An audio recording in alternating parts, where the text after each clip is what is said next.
what you found on Pinterest, and this is what came out of your oven.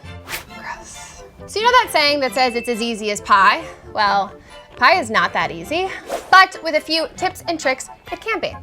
This is baking it easy. So first thing we're gonna do is start with the crust, and I'm gonna make this in a food processor because it's way easier, plus the warmth of your hands won't melt the butter. First in here, I'm going to add my flour and not spill it all, except I did spill a little bit. Brown sugar, the salt, and we're going to start blending this together. It always makes me feel like a DJ though, like wiki wiki wah. Okay, the butter is frozen. It's like ice cubes of butter. So we're using butter in this because butter is a great fat. It's my personal favorite fat. It really helps with a flaky crust, and butter has such a good flavor, which is, I think, the best part, because you want your pie crust to taste good too. Not like pizza crust. Not that I'm coming for pizza crust saying pizza crust doesn't taste that great. Pizza crust doesn't taste that great. So adding in ice water, and this is just until the dough starts to form into a ball. You can see it just gets to be more like wet sand versus dry sand. Okay. I love these shaped ice. Oops. Uh-oh. I think we just have a rogue ice cube in there. Oh, can you hear the ice cube? There she is. That looks good to me.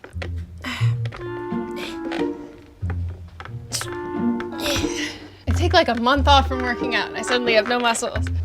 I was just doing the wrong way, I swear. So now I'm going to pour this out onto my countertop, mold this into a ball. So as you can see here, you can still see some like cracking, and you definitely want to still be able to see like these little spots of butter in it. Break this for our top crust and our bottom crust. You could weigh this out if you're like a perfectionist, but that seems like a lot of effort. So we'll do it in 2 different balls, and then we're going to pop it into the freezer because the theme is keeping it cold. Ice cold. That's a song, right? It's copyright though, so I won't sing it. So just pick whatever your favorite song involving ice is and sing it in your head. So why we want really, really, really cold dough is because we want really cold butter. Because if we have cold butter, once we put that in the oven, when it melts really evenly and creates those nice flaky layers that we all want in a pie crust. So my pie dough has chilled. Woo! Just a sigh of relief. And now I'm actually going to roll it between 2 pieces of parchment paper right in the middle, and we're going to roll it out. Something I actually recently learned about rolling dough out is you don't want to go all the way to the edges, because then it just like slopes down, and you want it to be the same thickness all the way across, so it kind of rolls evenly, so you're not just getting like a long cylinder thing.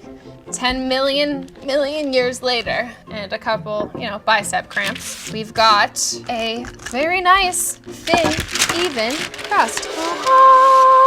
Now, this can be a little tricky. I usually like to really gently lift off one side and kind of drape it over my rolling pin. Oh, okay, maybe we're feeling cocky. Maybe we're not gonna use a rolling pin. Oh, goodbye. Oh, wow, good save. Hey, yeah, look at that. The dough can sense fear, so don't be afraid. Show it who's boss, you're the alpha. Pie dough is never gonna look so pretty and perfect, unless yours does, which in case, don't show me that, because it makes me feel bad about myself. Just suggest it go down there and be like, do you wanna go down a little more? And it can be like, yeah, and then you're like, cool, great, thanks for cooperating. If it cracks or breaks, first thing, it's okay to cry. It's okay to cry in pie. That should be a t-shirt. It's okay to cry in pie. Nobody's really, really inspecting your dough when they're eating it. So if it looks a little shabby and it doesn't look fantastic, especially on the bottom, people are just impressed with your pie. And if they're not, take the pie away from them because they don't deserve pie. So I'm just gonna rip a little bit here and just kind of adhere that on this side to kind of create it to be a little bit more even. I kind of like to do this pinching method. So you take your knuckle and then 2 of your other fingers like a claw, and you kind of pinch it, kind of create that pretty wavy thing that looks like you're in a bakery, but you're not, you're at home. Now I'm going to go put it into the freezer so it can fully chill before we move on to our filling.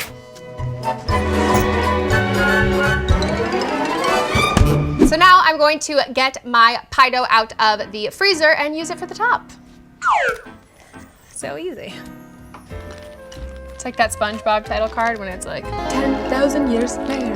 Now that this is all rolled out evenly, we're going to use some cookie cutters. If you don't want to do a lattice, which who really wants to do a lattice? It takes a lot of time. I also can't even spell lattice, so if you're like Googling it, trying to figure out how to like do it, it's quite difficult. But a way easier thing you can do is use cookie cutters and just cut it all out. Really go like edge to edge to make sure that you're getting the most out of your pie dough.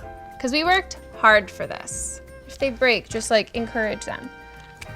Ah, it's the wrong side of the cookie cutter. It's pretty painful.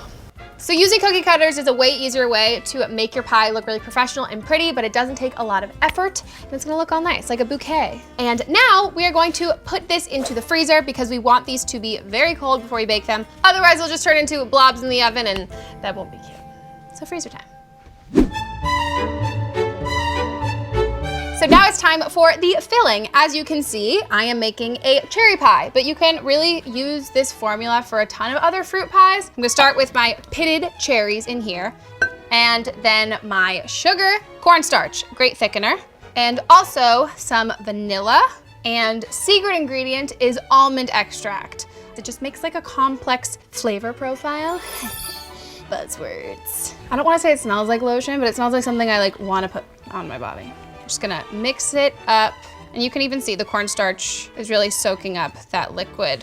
I pulled both of my pie crusts out of the freezer, and I'm going to pour the filling into it and then layer the top on top. That's where the top goes, on top. We've kept everything super cold because we want flaky pie crust. That's the goal here. The first goal is to like actually make a pie. We have high standards. Push it all to the corners so we kind of have an even layer. And now, onto layers of these. It's not really a ton of rhyme or reason except hiding the ones that are a little uglier. Oh, so cute. That's so much simpler than braiding and weaving and like doing magic to create a lattice. So once your pie is fully assembled, if you have these decorative elements, it's really important to pop it back into the freezer for like 15 to 20 minutes so the butter has a chance to solidify, so when it bakes, it doesn't blob out. It's the official term. Oh, it's really heavy. So now I'm going to make an egg wash, and egg washes are really easy. It involves an egg. Surprise, surprise. So cracking that in here, and then a little bit of water. Do like that. And then you just take a fork. Okay, so then we just take our fun pastry brush, which I was obsessed with these as a kid. I used to just like put these on my face. Now that I'm older, I'm like, that probably gave me acne and butter and all that. So don't put it on your face. We're going to use this to brush on our pie. So let me get the pie out of the freezer. This is straight out of the freezer. We just wanna do this kind of speedy. Don't get stressed. It's not like a video game. You don't have to be that stressed. Coat it pretty evenly, but it's not the Mona Lisa, which by the way, recently saw. Disappointing, quite small. I wonder what the science behind this is. Like, why do you get all shiny? And why does it also not look like scrambled eggs on top? I don't know. I don't know why I'm holding this hand up here for moral support. We're going to pop this into an oven that's at 375 for 80 to 90 minutes until it's golden brown and the cherries are nice and bubbling. The pie is out of the oven, it's done, and now a moment for me to hype up my pie. First of all, she's beautiful, she's gorgeous. The fact that we kept the butter so cold is what helped so much with keeping these shapes looking so great. And I think cookie cutters is a great way to do it. You don't have to spend time braiding or doing a lattice for it to look really professional and awesome. I think this kind of looks better than lattices, and it's way, way, way, way easier. So tips to remember, we want to make sure that our pie dough is as cold as possible throughout the whole process to ensure that we get a really nice flaky crust. So that's why we rolled it out between parchment paper so our hands didn't melt the butter. And that's also why we want to put it into the freezer between every single step, because it ensures that the butter stays really cold and then will melt evenly for a really nice crust. And then the same thing when it comes to the shapes. That's how we maintained actual flower shapes and not just like amoebas and blobs, which are fine, but that's not what we were looking to do. We didn't want to do amoebas and blobs. Not today. So keeping everything cold is how everything will stay nice, intact, and pretty and nice. So now it's time for me to take this pie and make some friends. Just bring pie to friends. That's how you make friends. Adulting hack. See you guys next time. Bye.